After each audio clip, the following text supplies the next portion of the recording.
We have Disney news, and Disney faces major losses of nearly 900 million after major box office disappointments. I'm Will, I'm the host of the Bald Book Geek. Welcome to the show. Where do we start with this? Like, the whole list of Disney's mess ups in recent years, it's. They haven't been making good movies, let's be real. They haven't. They haven't captured that Disney magic, and they're trying to capture it with the live action remakes. The Little Mermaid was an overly long excuse to re-merchandise The Little Mermaid and sell more toys rather than creating a great film. And I will give credit where credit's due. The actress they have as Ariel is a phenomenal singer, and she's completely wasted in the performance.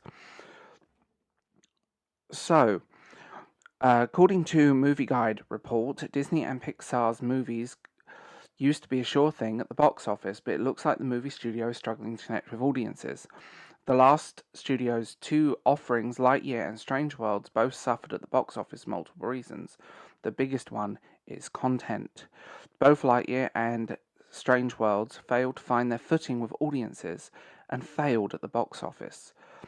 Lightyear made $226 million off a $200 million budget, while Strange Worlds majorly flopped, making just $70 million off a $180 million budget. Each of these movies featured content that was not family friendly. Many parents chose not to take their children to the theatres, and that is the thing here.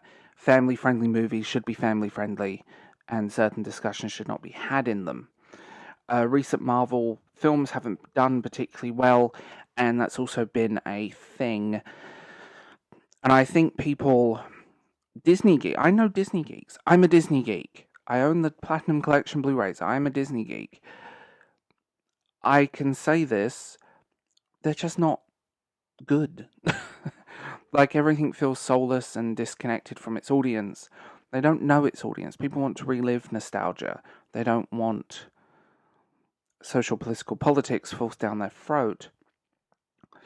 Another report from Movie Guide. Disney, according to Deadline, Disney began their third round as a planned layoff yesterday. Disney recently began their previous layoffs in late March. The third round of layoffs is expected to affect more than 2,500 people across the entire company. The Parks and Resorts division are likely to remain untouched. However, it's unclear what the main cut will be. This is also a thing. They're bleeding money. We're seeing it. We're watching it happen in real time.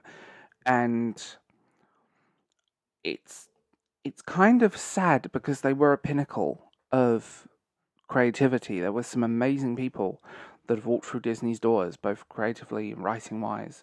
I mean, Thor: Love and Thunder didn't do well. Black Panther: Wakanda Forever was bizarre. Ant-Man and the Wasps, Little Mermaid. There's a whole list of them. You know, the 8 films cost roughly $275 billion to produce, but only brought in $1.86 billion. And then you have the marketing costs. It's frustrating, and I think one of the big issues is their streaming service, because a lot of people are like, I don't want to go to the cinema, I'll just wait for it to be on Disney+. And Disney Plus is bleeding subscribers as we speak. And a lot of people I know that were very excited about Disney Plus have been unhappy with it. Lackluster content, lacking strong new content, and censoring and editing their classic films, which is not in my opinion. I don't believe in censorship. We have the diversity chief suddenly left her position last week, so that's a thing. And I think a lot of it is to do with a lot of the stuff going on behind the scenes, because diversity and inclusion is great, but make the movie good.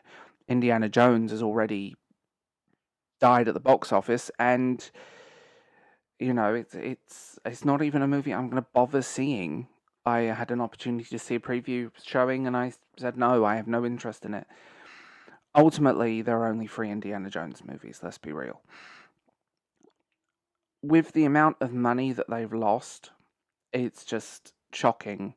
And maybe giving your audience what they want, maybe creating something that feels new, feels different, you could reinvent it. I mean, look at the Disney Golden Age of the 90s. Well, the Renaissance, I should say. The Golden Age was a little bit before then. They suffered through the 70s and into the 80s, and it took Basil the Great Mouse Detective and Rescuers to really bring something back, and then The Little Mermaid happened, and we all know what happened with The Little Mermaid. My favourite Disney movie, by the way. Ultimately, Disney are flatlining because they're so busy focusing, instead of creating something new and brilliant, they're just creating generic crap at this point. And it is partly their own fault, and it is partly the fact that they're hiring people that have no clear idea of what they should and should be doing. And we see this many times. Disney likes to hire artsy directors for Marvel films so they can take control of the film. I mean, Thor: Love and Thunder was atrocious, and then you had Lightyear, which was not particularly good either. You know, it's Disney's big problems are just watching it, and there's so many I could list here, and I'm not going to. Disney have created their own bed, and now they're lying in it, and they're failing miserably. And Disney had the monopoly for a long time, which is something I always disagreed with. Disney buying all these studios. They've gutted Star Wars to the point that they could produce something amazing and no one cares. They've gutted LucasArts. They've gutted their own archive, and they're just sending these zombie franchises out that people are disconnected from. Endless remakes, endless reboots. Oh, another Star Wars television show, so on, so on, so on. So tell me what you guys think in the comments below, because I'm very curious, and I will talk to you guys later.